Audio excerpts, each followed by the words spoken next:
All this came to us once we said, hey, let's pick a lane and stay in the lane. So when I say the blocking and tackling of 401k plan at its most basic level, you have to meet with every participant in the plan, every single participant. So if you're an advisor and you want to get a plan with 1,000 participants, you need to run 2,000 meetings a year. How are you going to do that?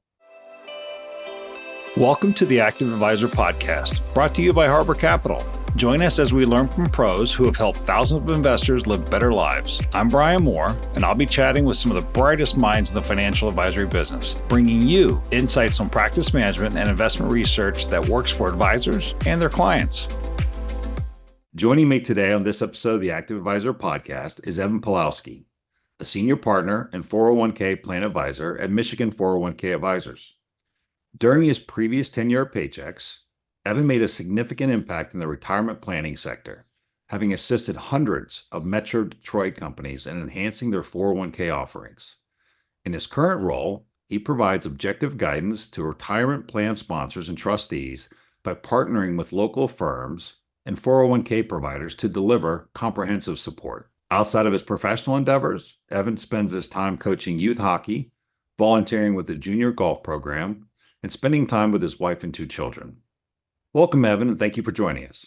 Thanks for having me. Now, before we dive into the conversation, I'd love to hear a little bit more in your own words about your focus within your current role. Yeah, I'm primarily a fiduciary to over 80 401k plans in the Metro Detroit area. We do expand across the country and service participants. I spend most of my time working with plan sponsors directly to make sure that their plans are meeting and exceeding the goals of their participants, and organizing with my team of advisors to make sure that those participants are getting the one-on-one point of contact that I think every 401k and future retiree deserves. We're in a growth mode at Michigan 401k Advisors, and we're looking to help as many people become millionaires as we can day to day. Those are excellent goals. And I'm sure the people and your clients, the people that you're talking to, your clients are very happy and love those goals as well. Who wouldn't? Typically here on the Active Advisor, I like to get the conversation started by asking each of our guests, what is the first memory you have related to money or investing? I was thinking about this question prior to the call, and I kept coming back to the same thing. So in Michigan, if you buy a pop, soda pop is what we call it up here, a can, you get a 10-cent deposit on a can. You pay it and then you can return and get 10 cents. I vividly remember from about the age of 8 to 12 collecting cans from my house, from my neighbors, and returning them to the store to get money for whatever I wanted. Baseball cards. I couldn't even really tell you what I was spending my money on at the time, but I just vividly remember amassing cans and taking them to the store, returning them for the deposit. So that's probably my first money memory. As I grew up, my parents and my wants became bigger and more expensive. My parents were able to say, hey, big purchase, a new pair of rollerblades. If you got half the money, we'll pay the other half. And I would just scour the neighborhood searching for cans and probably at that time cutting lawns and washing cars as well. So my first money memory would be scouring for cans and collecting deposits and returning them to the local party store. That's such a good and vivid memory, I think, for a lot of people. And it's one of those I think teaches work ethic, and it teaches you really kind of the fundamental value of, okay, I've got to do something in order to get something, which is, just kind of a thing that it's a great lesson to learn early on in life, and not so great if you've managed to kind of go down the road a couple of years. Love to hear more, having that kind of work ethos background kind of and kind of instilled in you, it sounds like at a young age. Love to hear a little bit more kind of about the background post that period of time, obviously, but kind of, the background kind of, college and the journey kind of that led you to ultimately to your current role at Michigan 401k Advisors. Sure. So I'm a graduate of University of Michigan, Dearborn. It's a satellite campus to U of M. I played hockey there for 2 seasons, and actually I graduated high school in Las Vegas. So I was one of the few out-of-state students at a commuter school. But at that time, going back to the cans, I always had an entrepreneurial spirit. So I think I'm sort of the last of a generation where my parents said, hey, go to school, get a degree. It proves you're trainable. We don't care what you get your degree in. And I ended up with sociology and a psychology degree. So jokingly, I'm qualified to run a bookstore, basically. But from that, while in school, I started my first business, my first real LLC, and that was a valet company. working at a golf course every Monday, a valet company would come in to do special events. They'd park the cars, take our tips, and me and a partner were like, this doesn't work for us. So we went to the general manager and said, hey, let us park the cars. To which we were met with, you can't park cars. You're not insured. You're not bonded. You can't do this. Well, we didn't take no for an answer. And we turned to a member of the club and said, hey, help us out. Figure a path through. He hooked us up with someone to get insurance. Before we knew it, we were parking cars on Monday, recovering those tips that we had lost or thought we were losing at that time. Fast forward to the winter. Well, we have this valet company. We don't have a client, and we don't really want to work for anybody else because we're still going to school. So we found a restaurant. The restaurant took us in. We parked cars there. It was probably enough just for us to fill our pockets. I mean, we're college kids and paying for books and things like that. Fast forward a couple of years, before we know it, we're the third largest valet company in Metro Detroit, running the parking for a hospital system. And that's where, at the time, I didn't know that and know the idea of growing too fast, but I was right in the middle of growing too fast. So the hospital, which would pay us net 30, became net 45, became net 60, became net 90, became, you will pay you when we can. At this point, we've gone from my partner and I being the only 2 employees to around 90 to 100 employees parking cars. And that created a cash crunch for us. So that cash crunch sort of forced us into a position where we had to sell off the company. And it's 2008, not a great time to be trying to restart your career. But I found my way to Paychex in a sales role, doing wholesaling for their TPA services inside the 401k. And really, I learned financial services right there. I met my current business partner, Stephen Case, who was the founder of, at the time, was Financial Independence. We're now Michigan Retirement Advisors. And we came together to create Michigan 401k Advisors. And in about, we're 14 years in. In 14 years, we've gone from 0 401k plans to over 100. We've got over 160 million in assets we manage. And we estimate that we have somewhere between 5,000 and 8,000 participants who we take responsibility for their retirement success and future. So that's sort of the nexus of how I got from collecting cans to becoming a 401k fiduciary.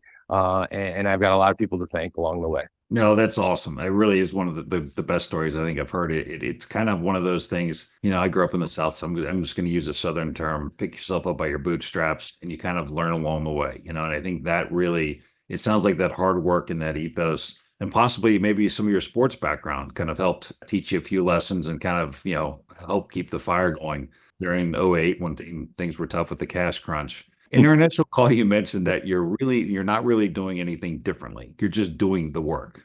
Would love to hear in your own words what the work actually means and how it's led to success for you and the firm. Absolutely. So financial advisors go to their broker-dealer convention, they go to marketing seminars and meetings, and they're always encouraged, like, hey, get into the retirement space, run corporate plans. You're going to get the business owner as a potential client, do some high-level insurance planning, potentially you'll get rollovers. That is a story, and I'm here to say that that's all true. But the reason it fails is because advisors don't do what I call the blocking and tackling, just the basics to get it done. And they fail because of scale as well. So what does that mean? Well, when I was with Paychex, we sold a retirement record keeping and TPA service. So advisors would use this chassis, and they were responsible for all the participant education meetings, educating the plan sponsor, being the fiduciary over the investment, so doing reviews on the investments and doing annual or semi-annual benchmarking. All of that fell back onto the advisor. So when you start with an advisor who just wants to grow their wealth management book and steps into the 401k sphere, first off, 401k, we're probably getting paid a quarter or at least a quarter or a third of what you're making when you're on your individual wealth clients. So the dollar for return of time is way down. Now, what you have to do is you got to meet with the plan sponsor twice a year. That's our service model. Our service model, we're also meeting with the participants up to 4 times a year. I wish every client I had let us do quarterly meetings. The reality is we're really working hard with the participant to get out there, and 2 times is probably more than typical. And then we're following up with one-on-one. So I said earlier, we've got between 5,000 and 8,000 participants. How the heck do you scale this as an individual advisor? It's almost impossible. So what Steve and I did, because Steve had the same idea, hey, I want to build out a retirement plan practice, which would go on to become Michigan 401k Advisors. And I think initially he thought, I'll bring Evan in. He's got an expertise working at Paychex. He has an understanding. We'll run the meetings. We'll do the work. We'll be the fiduciaries, and then we'll reap the benefits of gaining the business owner as clients and gaining rollovers. It just didn't happen. We got plans, we got assets under management, and it kind of stopped there. And the reason I believe it stopped there is because it's almost disingenuous for a financial advisor to say, I'm an expert at the 401k space. I can help your qualified plan, guide it through DOL, ERISA, and investments. I can do all that. And oh, by the way, I'm really good wealth manager too. So what we did is we kind of reorganized our business in 2014 after we had success growing. And we said, let's step back. I became the named fiduciary to all of our plans, responsible for the investment committee meetings, responsible for plan sponsor education, and group presentation and organizing our education policy for each one of our plans. And then we hired in some core, really good, hungry advisors to do the one-on-one allocation advice, to work with the participants in the one-on-one. The second we diversified our practice by the services we were offering, then we started to see the rollovers. The rollover business grew. The plan sponsors started engaging us, asking us the higher level questions. We now do defined benefit plans. We do high level insurance. We do succession planning. All this came to us once we said, hey, let's pick a lane and stay in the lane. So when I say the blocking and tackling of 401k plan at its most basic level, you have to meet with every participant in the plan, every single participant. So if you're an advisor and you want to get a plan with 1,000 participants, you need to run 2,000 meetings a year. How are you going to do that? You got to meet with the plan sponsor at least semi-annually. So that's going to be in the investment committee meeting arena. You may have to form that investment committee or help guide the sponsor to doing that, but you got to meet with them twice a year. So multiply that by every plan you have. We just keep adding more and more meetings, but they're important and critical to the success of the plan and the participants in it. And then lastly, you have to have a communication structure where you're going to be the first line of defense for the plan sponsor.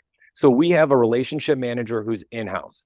Most providers will give you a relationship manager to the plan, but we advocate for our plan sponsors to call us. If we don't know the answer right away, we'll go wait on hold. We'll figure out the answer and get it back to you. You're too busy running ABC widget company, making the future happen, to worry about these questions that are almost administrative and HR related inside your 401k. So we've got a person in-house who handles that. It's the people, it's the scale, and it's doing that necessary work that I call the blocking and tackling. Gotcha. I mean, I think that's really one of the things that really kind of separates a lot of the high-performing advisors and high-performing firms such as yours and kind of others, I guess.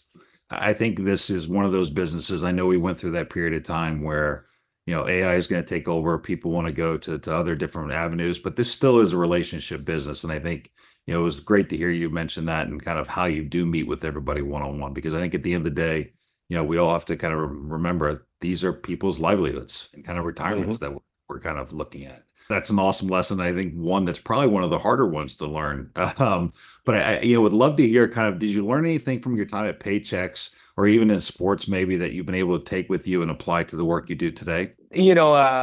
Hockey, I was a little bit of what we would call a goon. I would do whatever it took to win. If that meant, putting a stick across your wrist for the good of the team, I was happy to do that and then go serve the penalty while my other teammates scored the goals. So hockey doesn't really get directly into the arena of my practice, but Paychex most definitely does. Paychex is a super sales organization. They taught me the discipline it takes. C3 Set 3. Joe Landis, my manager at Paychex, was instrumental in the growth of my business. So C3 Set 3. We had to see 3 new 401k clients a day, and we had to set 3. We couldn't leave the office till we set 3 appointments. In doing that really got me to understand the role of the record keeper. I was in a sales organization doing a sales role. As an advisor, I'm in a relationship role. So at Paychex or at a record keeper, I just needed to win once, move on, get the next sale. As a financial advisor, you have to win every single day. You're building a relationship. So, and I tell clients that all the time when we sign on to their plan, that it's my job and my team's job to win your business every single day. And that's done through our relationship manager. It's done through our ongoing meetings. So I guess what I would say Paychex taught me is they taught me the discipline to build a structure that's successful. That was their sales structure. But it also showed me the gap in the industry on who's in it for what, and where there's a necessary room. Additionally, Paychex, they do have some large plans, but for the most part, they're working with mom and pop organizations, and I really found that was the underserved community, and that's really our target business to this day. Is a business owner who is paternalistic or maternalistic. They're involved. I can meet with them. They care. They probably know the names of their staff. When there's a birthday and a cake in the break room, they're probably showing up to sing happy birthday. So they care. And that's probably the most underserved base in the retirement plan sphere. Everybody wants the big corporate plan, $100 million of assets, everybody's white collar, but that's not the heartbeat of America. We always talk about small businesses driving America, and I see that every day. And in small businesses, we like to give them Fortune 500 benefits at a small business scale, and that's what I think we're successful in doing. That's awesome. That's great to hear. Since it seems like you've got your finger on the kind of the heartbeat of kind of small businesses in middle America. Would love to hear, and in your own words, or what you're kind of thinking. What are the key factors that these companies should consider when selecting a 401k advisor? The thing that everybody races to is costs or fees, which I think is the most important question. How much do you make and how do you get paid? When you're buying anything, you're buying a washing machine. How much do you make and how do you get paid? A roofer comes to your house. How much do you make and how do you get paid? That's important, but really, you're going to want to see two things: an investment policy statement, which says, hey, this is the structure on how we're going to pick and select investments for the participants, because all the administrative stuff can be good or bad, but at the end of the day, the experience is returns, and that's what your participants care about. And then the other thing, what makes us a little bit unique, and I didn't invent the wheel, Legg Mason actually came out of this, is the education policy statement. And what Legg Mason did is they came through a checklist on how you should be interacting with your participants throughout the year, and what's the responsibility of the plan sponsor and administrative as far as the fiduciary roles are concerned. So we actually go through this checklist with our sponsors. We plot out through the year because, like I said, we want to come out 4 times a year, but you're like, hey, you know what? You can come out twice a year. We plot it out. We give them back a calendar and an education policy statement that really serves for 2 reasons. Number one, it lets you know what you're getting from your advisor. This is actually what I'm getting. And number 2, it creates an accountability checklist. At the end of the year, you said you were going to be out in April. You said you were going to be out in September. You were going to do market updates and new enrollments and meet with everybody. Did you do it or did you not do it? And if you didn't do it, was that because our business activities didn't allow for it, or did you let me down on the job? That's what I think that plan sponsors should be looking for from their advisor. I would also say these are minimum expectations. After that, then you want to look at things like personality, and are they a good fit, and will they get along with my team? Because that does matter. It 100% matters. I realize that I'm not the advisor for every single plan, but I'm a good fit on some of them, and I feel like I can help out more than I don't fit with. That's awesome. Would love to hear. We're going to shift gears just a little bit. Love to hear. I think we've talked things to look for in a 401k advisor. Would love to hear kind of if you have a story or anything that comes to mind would be great as well. What are some of the challenges you've seen companies face when they haven't put in this work up front in selecting the right 401k provider or advisor? Might need to rebuild kind of the program or switch providers. Yeah. So the thing that I think is most important is ERISA, and I believe that they require that you benchmark your plan every 3 years. You take a look at the providers, that your record keepers, your TPAs, your advisor, and your funds, and say, hey, are these good or bad for my participants? Like, how do they bear during the market? There's been so much margin compression recently and provider compression, where when I started out with Paychex, there were 35 competitors in the market. Now I would say there's probably about 8 quality record keepers. Because of that, sponsors have not gone back and looked at they haven't done the benchmarking. They haven't looked at their plan. And more importantly, that benchmarking should be a third-party entity. You can't let the fox watch the henhouse. So what I would encourage plan sponsors to do is make sure you're benchmarking your plan. We benchmark all of our plans annually, because the last thing I want to do is have one of my plan sponsors hear about a great idea or something in the marketplace that's available to them, and they didn't get that information from me. as the fiduciary to the plan, I need to be the leader. I need to be the Sherpa taking you up the mountain and helping your participants get back down the mountain when they're ready to retire. And that requires an active an active role. So I mentioned that there's been some compression in the providers that are available to plan sponsors. This is an asset or an opportunity to a lot of plan sponsors, because they can get tools at a lower cost than they ever could before. Things that were like cool ideas in 2012 are table stakes today. And if you haven't made a plan change, or if you haven't investigated what's available to you, there's probably levers even with your current provider that you can turn off. So oftentimes I see there's access to things that a plan sponsor has that they're not using. So let's get those turned on. And the other thing is, yesterday's providers aren't always today's best providers. In addition to that, if your plan has grown significantly, it was a startup and now it has 5 million in assets, your purchasing power is much stronger. You probably need to reevaluate your cost structure, even with your current provider. And then the last thing I would say is the investments. I like to say every baby born is perfect. When you started your plan, your investments were great. But if you haven't been following an investment policy statement, or if you haven't been monitoring changing your investments at regular intervals as the market change, you probably have some weeds in your garden. You probably have some very good investments, but you probably have some that could be replaced. There are investments that are available today that weren't even available 4 or 5 years ago, that are higher quality, lower cost, and probably more suitable and appropriate for your plan today. Awesome. Those are all good points. I think, have you worked with a company that's had to change providers to you guys, or kind of anybody else that you've seen some pitfalls or anything that's worth mentioning that the audience might like to hear? Yeah, I mean, without naming names of providers, I kind of mentioned it before. The providers that I built my business on from 2010 to 2014, a number of them I don't even use or won't even use. What's tough for providers right now, technology costs. So if you had the cat's pants in 2012 and you weren't investing in technology up until now, you have a provider. I'll use a provider I like, Empower. Empower has been acquiring other record keepers because their technology cost to adapt to where we are today just is too great. So it's just easier for them to sell to Empower, bring them on the Empower chassis, which is very good, leading technology right now. They run Apple's 401k plan. Not to say everybody should be with Empower. There are other good providers, but that is a good example of where scale and cost have hurt yesterday's great plan. And I think that's true in every industry. It happens all the time, where you keep doing the same thing over and over again. You've been doing a great job, but somebody came along and didn't have the turnaround cost to upgrade their technology, and now you're behind the 8 ball. In the Motor City, we see it a lot with auto companies, where the cost of retooling and the cost of changing is too great. Yeah, no, that's an excellent point.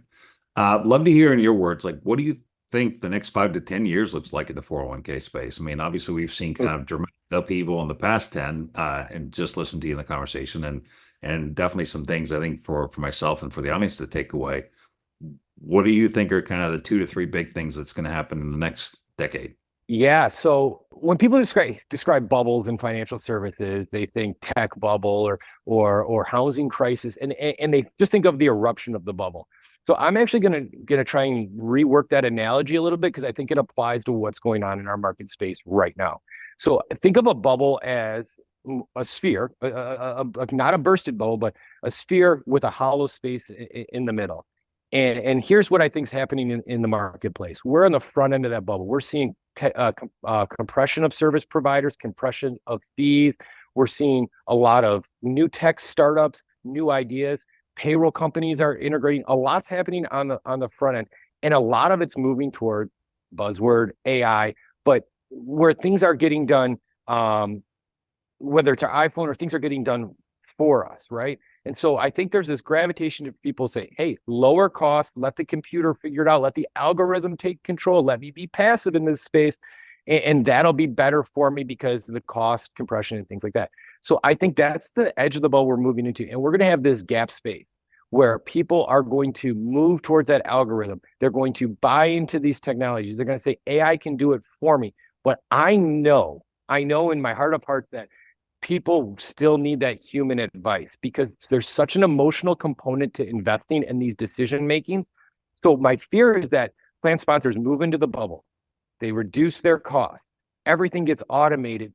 And a lot of young investors and middle, I'm 42 today. A lot of middle-aged investors get left without the information they need in that bubble. And then we'll move back to the other end of the bubble. And it's not going to burst, but we're now going to go back into a high quality provider. So maybe we have this middle area where we are using the algorithms and passive management in the accumulation phase, which I don't 100% agree with, but there is going to be a necessary point, human beings, to get people into the plan on the right track, and then to help people decumulate on the other side. And this is true for the providers as well. Providers are trying to take more and more on and put it on a computerized algorithm chassis, and people will move into the bubble and find that customization has been lost. Every 401k plan will begin to look identical because it has to for it to be effective on that chassis of our plans. Oh, no two look alike. I would love it if they all had the same investments and the same providers, but they just don't, because the needs of the business owners are still that unique. So I like to reorganize the idea. I don't see a burst. I think that's our next 5 to 10 years as we try and figure out, when do we need customization in humans, and when can AI or the algorithm take care of it? And you're going to need both. I think we end up with a barbell, but I think that's the bubble we're moving through right now. Perfect. And I agree with you wholeheartedly. I mean, I think it's one of those things that sure, you can use AI for a lot of great things, just, at the top of the house. But when you start dealing with humans that have different interests and different goals and different everything else, then, no two people are the same and no two families are the same. And I think you're right. I mean, you're going to need that level of kind of customization for each one of those families, which is, Yeah. Good to hear. With that said, since we agree on that, would love to hear, obviously, we now know what the next 5 to 10 years look like, I guess, in your space. Would love to hear what's next for Michigan 401k advisors. Yeah, like I mentioned earlier, we're in growth mode. I see that we can take on about 30 plans without having to really rework our team. Our advisory team, we're unique in that Steve Case, my partner, he's going to turn 60 this year. I'm 42. Our next advisor is 33. We have a 28-year-old and a 26-year-old. So we're built for the long run. Our goal is to keep growing organically in this space. We are leveraging technology on the communication side and on the outreach side, so that we are getting individuals at a younger or earlier age in their working career, because we all know starting early and 80 is the way to have a successful retirement, and 82% of your retirement outcomes is your contribution. So we really want to focus on getting people where they're at now and being around for the long haul. 401k will be a core part of our business going forward, and our wealth management falls behind that. Well, thank you so much. I know I've peppered you with a lot of questions. I have one final one. I know you've been a great sport. At Harbor, we're firm believers in active management, though it's important to acknowledge that every financial expert has their own unique perspective.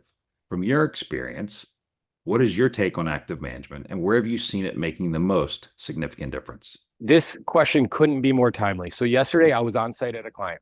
We started working with them in about 2014, and that was the time where everything was compressing. The fiduciary rule was coming out, shelf space was going away, and things were changing. Everybody was moving to the lowest fee structure, and we went with a passive target date series for this particular client.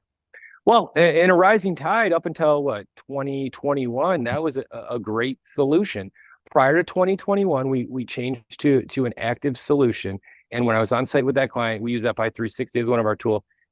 Every single vintage in this target date series was best of class.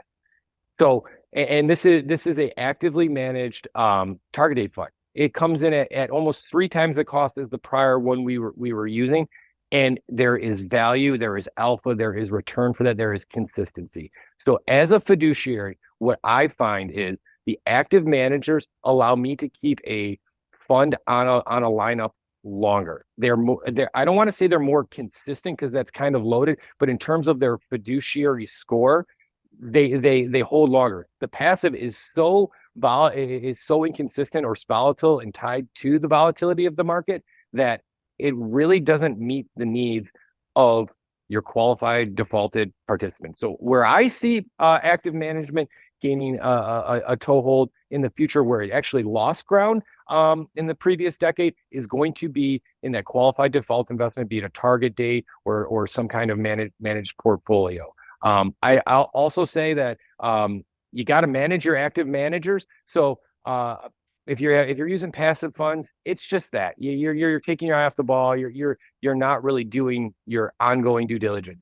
If you're going to do semi-annual meetings or quarterly meet with your client, active managers are how you win the day. Active managers are nimble. Just look at bond mutual funds over the past 3 to 5 years. That's all the story I think you need to look at. No, that's great. Thank you so much for taking time out to speak with us today, Evan. You're very welcome. Here's my favorite part of the podcast. I like to call it lightning round, but officially we call it 60 seconds with Evan Pawlowski. Let me know when you're ready. Ready to go. Profession if you weren't in finance. Social worker. Hidden talent. Yo-yo. Best professional advice you've ever received. Be your authentic self. Golf. What's your handicap? I am a 2 right now. Would you rather play professional golf or professional hockey? Professional hockey. Have you ever had a hole in one? No. What never fails to make you laugh? Adam Sandler. What's one golf course you want to play at but haven't? Well, Augusta for everybody, but the closest one I could get to would be Shadow Creek. What's one piece of advice you would give your younger self? Do internships in college. What's one question you think all clients should ask their financial advisor? How do you get paid? Most rewarding part of your job? When I come on site and people are complimentary of my advisors or that relationship manager that I have assigned, I love hearing that my people are being successful in building relationships. Favorite way to get active? I would normally say golf, but my daughter is a pitcher for softball, so playing catch with her is up there right now.